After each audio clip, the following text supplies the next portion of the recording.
뉴스룸을 시작하겠습니다. 조금 전 대검찰청이 즉시 항고를 포기했고 곧바로 윤석열 대통령을 석방했습니다. 수사팀이 이견을 나타냈지만 조율 끝에 결국 윤 대통령 석방을 최종 결정했습니다. 윤 대통령은 서울구치소를 걸어 나와서 경호 차량을 타고 조금 전 한남동 자택에 도착했습니다. 김태형 기자입니다. 검찰 수뇌부는 법원이 윤 대통령의 구속 취소를 결정한 이후 법원의 결정에 따를지 반대로 즉시 항고를 할지 논의하기 위해 대책회의를 열었습니다. 오늘 새벽까지 논의한 끝에 즉시 항고를 포기하고 윤 대통령을 석방하기로 결론 내렸습니다. 대검은 검찰총장이 법원의 구속 취소 결정을 존중해 윤 대통령을 수사한 특수본에 윤 대통령 석방을 지휘했다고 밝혔습니다. JTBC 취재 결과 심우정 검찰총장이 책임을 지고 이같이 결정한 것으로 파악됐습니다. 형사소송법상 검찰은 7일 이내 구속 취소 결정에 대해 즉시 항고를 할 수 있지만 대검은 위헌 가능성이 크다고 봤습니다. 대검은 헌법재판소의 결정 취지와 헌법에서 정한 영장주의 원칙 등을 고려해 즉시 항고는 제기하지 않는 것으로 결정하였다고 설명했습니다. 그리고 서울구치소에 석방 지휘서를 보냈습니다. 헌법재판소는 앞서 법원의 보석 석방 결정과 구속집행정지 결정에 대한 검찰의 즉시 항고는 위헌이라고 결정한 바 있습니다. 구속 취소는 아직 위헌 심판 대상이 된 적은 없지만 비슷한 맥락에서 같은 결과가 예상된다고 판단한 겁니다.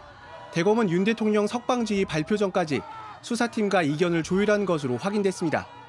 대검은 즉시 항고해야 한다는 특수본 의견이 있었지만 헌재 결정을 감안해 재판부에 적극적 의견 개진 등 대응하도록 지시했다고 덧붙였습니다. 결국 대검이 윤 대통령 석방을 지휘하면서 윤 대통령은 서울구치소에 구금된 지 52일 만에 풀려나게 됐습니다. JTBC 김태형입니다. 네, 이번엔 국회에 나가 있는 취재기자 연결해서 좀 더 자세한 이야기 들어보겠습니다. 류정화 기자가 연결되어 있습니다. 자, 검찰이 방금 전에 윤 대통령에 대한 석방 지휘를 결정했는데 민주당은 당장 반발을 했죠? 네, 민주당의 입장 방금 나왔습니다. 민주당은 내란 수괴의 졸개를 자처한 검찰이 대한민국과 국민을 위기에 빠뜨렸다며 강력히 반발했습니다. 검찰이 국민 대신에 내란 수괴에 충성할 것을 선언했다는 겁니다. 또 석방된 윤 대통령이 마치 개선 장군 같은 행태를 보였다면서 내란 세력과 추종 세력들의 난동이 더욱 극렬해질 것이라고 우려를 표했습니다. 특히 이번 결정을 주도한 심우정 검찰총장을 향해서는 가혹한 심판을 각오해야 할 것이라고 했습니다. 전적으로 심우정 검찰총장이 책임지고 풀어야 합니다. 즉시 항고하지 않으면 자기 부정이고 자기 모순이고 직무유기이고 윤석열을 풀어주려는 기획 음모가 될 것입니다. 네, 민주당은 법원이 구속 취소 결정에서 절차적인 문제를 지적한 점을 강조를 하고 있죠? 그렇습니다. 민주당은 이 때문에 윤 대통령의 구속 취소와는 별개로 이 헌법재판소가 탄핵 인용, 즉 파면 결정을 내리는 데는 문제가 없을 것이라고 보고 있습니다. 오히려 신속한 파면 결정을 촉구했는데요. 오늘 야5당 공동주최 범국민대회에 참석한 이재명 대표는 내란이 종식될 때까지 함께 싸우겠다고 했습니다.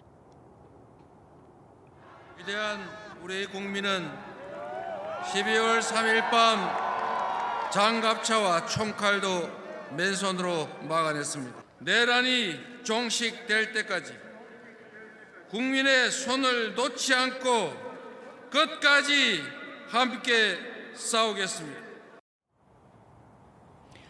네, 민주당은 잠시 후인 오후 8시부터 의원총회를 열고 윤 대통령 석방 이후에 이 대응 방안을 논의할 예정입니다. 네, 그리고 국민의힘은 검찰의 결정을 환영한다는 입장이죠? 네, 그렇습니다. 국민의힘은 이 검찰의 입장이 나오자마자 늦었지만 석방 결정을 환영한다는 입장을 냈습니다. 그러면서 헌법재판소를 향해서도요. 헌재의 평의 역시 원점에서 다시 검토해야 한다 이렇게 압박했습니다. 국민의힘 의원들은 오늘 오전부터 윤 대통령의 석방을 촉구하면서 이 검찰을 압박했는데요. 대검찰청 앞에서 비상의원총회까지 소집하면서 이 법원이 구속 취소 결정을 했음에도 검찰이 대통령을 불법 감금하고 있다고 공세를 폈습니다. 검찰은 20시간 넘게 대통령을 불법 감금하고 있습니다.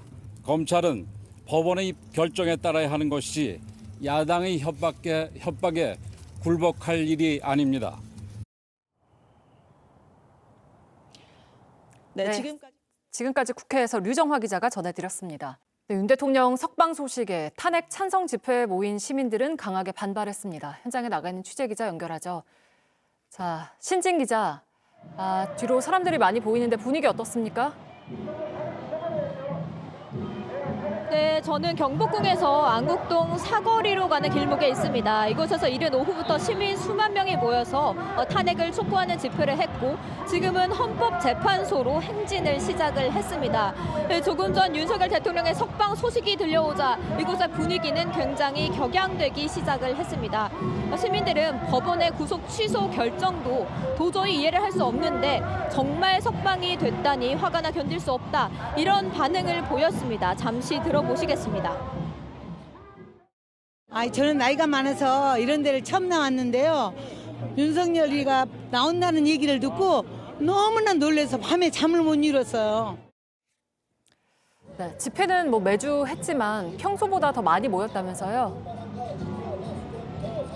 네, 방금 보셨다시피 이 구속 취소 소식을 듣고 오늘 집회에 처음 나온 시민들이 많았습니다. 네, 이곳 율곡로는 오후 3시부터 10개 차선이 모두 통제가 됐습니다. 그런데 오후 4시부터는 모두 인파로 들어찰 만큼 시민들이 많았습니다. 저녁에는 귀가를 하려는 듯한 모습도 보였는데 석방 소식이 들려오자 이럴 수는 없다라면서 다시 집회에 참가하는 시민들도 있었습니다. 네. 헌법재판소에서 집회가 마무리됩니까? 네, 시민들은 헌법재판소로 이동을 해서 빠른 탄핵 결정을 촉구한다고 합니다. 석방과는 별개로 내란 혐의는 그대로라는 겁니다. 비상계엄의 위법성과 위헌성은 시민들이 두 눈으로 똑똑히 봤고 또 관계자들의 증언도 있었다. 엄연한 사실이다. 이런 주장이 오늘 집회 내내 제기가 됐습니다. 지금까지 경복궁 교차로에서 JTBC 신진입니다. 자, 전두환 씨의 장남 전재국 씨가 윤 대통령 극렬 지지자들을 의병이나 학도병에 비유하며 12.3 비상계엄을 옹호한 사실이 뒤늦게 드러났습니다. 5.18 단체들은 즉각적인 수사와 법적 조치를 촉구했습니다. 이한길 기자입니다. 전재국 씨가 지난달 한 보수단체 모임에 강연자로 나섰습니다. 저는 현재의 전황이라는 게 50년에 6.25 전쟁 당시에 낙동강 전선까지 일방적으로 밀렸던 당시 상황과 매우 흡사하다고 저는 생각이 듭니다. 윤 대통령 극렬 지지자들을 임진왜란 당시 의병이나 6.25 전쟁 때 학도병에 빗댑니다.